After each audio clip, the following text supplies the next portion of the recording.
It's crazy what's going on. They're ruining our country.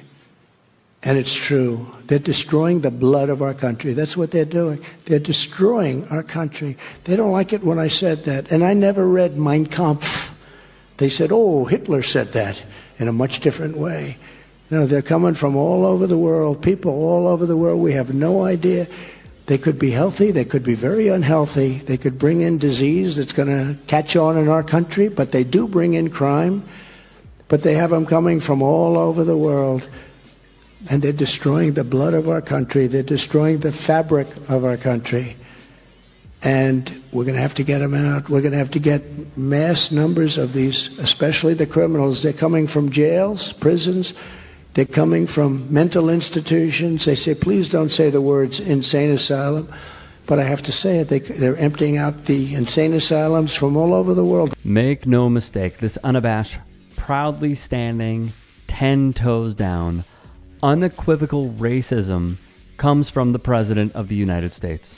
For a far different, more inclusive perspective, the political program that I've always followed, I said it earlier, is you always stand up for the oppressed in every instance. Legendary guitarist Tom Morello of Rage Against the Machine and Prophets of Rage shares his message that should be the starting point for everyone in the quest for a more equal and just society. I want to ask you, what issues are at the top of your mind heading into this election? Immigration, 100%. And what do you want to see Donald Trump do on day one to remedy the immigration problem? I want him to become a day one dictator and kick all the illegals out. Lo and behold, when elected leaders make profoundly ignorant statements, it carries weight with their loyalists, including members of MAGA. This diatribe by a proud bigot would remind Morello of this story. I was so sure that real change does not come through electoral politics when I had that job. I was always a radical and a revolutionary at heart, trying to be in a rock band, trying to buy apple juice and wheat bread was why I was working. Okay. The thing that was the most disheartening was one day this woman calls up, and I would sometimes field calls from constituents, and she was complaining that Mexicans were moving into her neighborhood. And so I don't know what she wants the senator to do about that. Perhaps some pogrom against the Mexicans out. And so I said, ma'am, you're racist and you can go to hell. And then she called back, and I thought that I had represented the senator well, because certainly he wouldn't. What kind of phone call is that? I got yelled at for 2 weeks by everybody up and down. What did they say? Like, you can't treat a constituent that way. You're representing the senator poorly. It's not your job to express opinions like that. And I thought, if in my job, I can't tell a racist to go to hell, that's perhaps not the right line of work for me. Yeah. Well, amen to that. When a citizen calls up a senator to complain about Mexican people moving into the neighborhood, Morello was authentically himself. He has remained true to it since. Hey guys, quick break in the action. I have a new show coming out called The Rick Strom Show. It is going to be awesome. I'm interviewing musicians, athletes, producers, writers, journalists, authors, sports doctors. Go check it out at youtube.com/@TheRickStromShow. Also be sure to throw me a follow on Instagram, Threads, Blue Sky. It can all be found in the description box below. Thank you. I recall throughout the 80s receiving fundraising mail from the Republican Party that was basically an invitation to participate in insider trading, and it went like this. How would you like to join the California Golden Circle? You pay $2,500 to get in, $1,500 a year in dues. Now here's what you get. Advance notice of upcoming legislation, invitations to dinners and social events that will be attended by the people from California who do the business, who really make the deals. So in other words, if you pay, you're going to be invited to these dinners where you get to sit next to these people who make the big deals. I got another letter inviting me for $2,500, I could go on this junket to Washington, D.C., where I get to attend a series of luncheons and dinners with D.C. political luminaries. And they give you a list, and you are supposed to check off on the list who you want to be seated next to at these luncheons. And then there's another box you had to check off that said, it's always possible that the president himself will come to one of these. So we need you to give us permission to run a security check on you and just authorize here. There's something weird about doing politics, mail order politics that way, and inviting people to get the edge on a business competitor by joining a certain political party, paying money. And to carry this to the most ridiculous extreme. I want folks to remember this from another legend, the late Frank Zappa, because clearly, decades later, nothing has changed, as Morello explains. You know, I got to see really how the sausage, I scheduled the sausage making, so I know exactly how it's made. And the job is to ask rich people for money.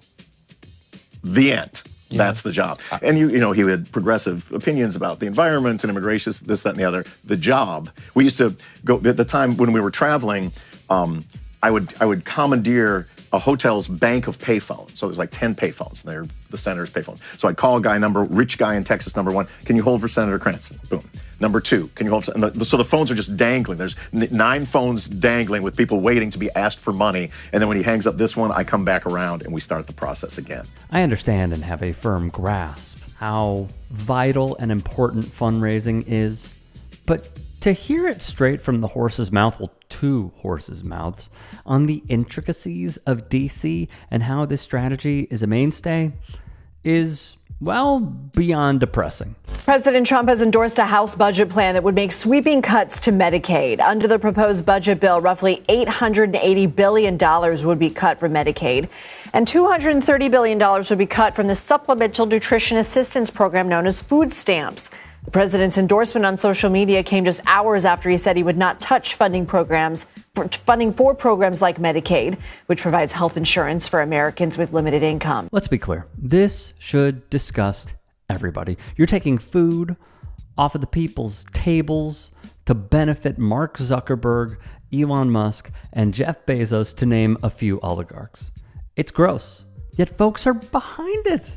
The same ones who have wet dreams of being a billionaire, then they wake up in a puddle of their own making. To the crowd that just hears somebody wants free money or somebody wants stuff that they haven't earned, what do you, because you and I are totally aligned morally. I find it really difficult to watch, this incredibly wealthy, diverse, and rich country. I don't mean just rich. I mean, look at our art and look at our culture, that we haven't sort of figured out how to take care of people. Yeah. And I'm not even talking about like the handout version. I'm talking about why can't we organize our society in a way that's just a lot more kind? Yeah. Because that's not what it's meant to be. Because it's there's an underlying profit motive that precludes that being something that. So what would you say to people that when they hear us talk like that recoil? What is it? Are you making? I guess what I'm asking, is it a moral argument you're making? Is it a here's a better system argument? Like what argument would you pick? I think you would start with the moral argument. Is that should it ever be okay for children to go hungry? Start with that. As a child who went hungry many times, no. Start with that. And if the answer is no, then start pulling that thread and see if the whole sweater unravels. Right. Morello hardly has to explain his positioning. It is the moral position to take. It is the right position to take. It should be a position everyone gets behind. Yet the electorate, at least the majority, voted against it. Hey, I appreciate you watching. Now, if you can, please do become a channel member by going to youtube.com/tytsports and clicking the join button. If that's too much for you, you can just go to tyt.com/join to become a member. It helps all of us out here at the Young Turks and keeps our network afloat. In addition, you could follow me on my socials on Twitter, Instagram, and TikTok. Appreciate the love. Have a great day.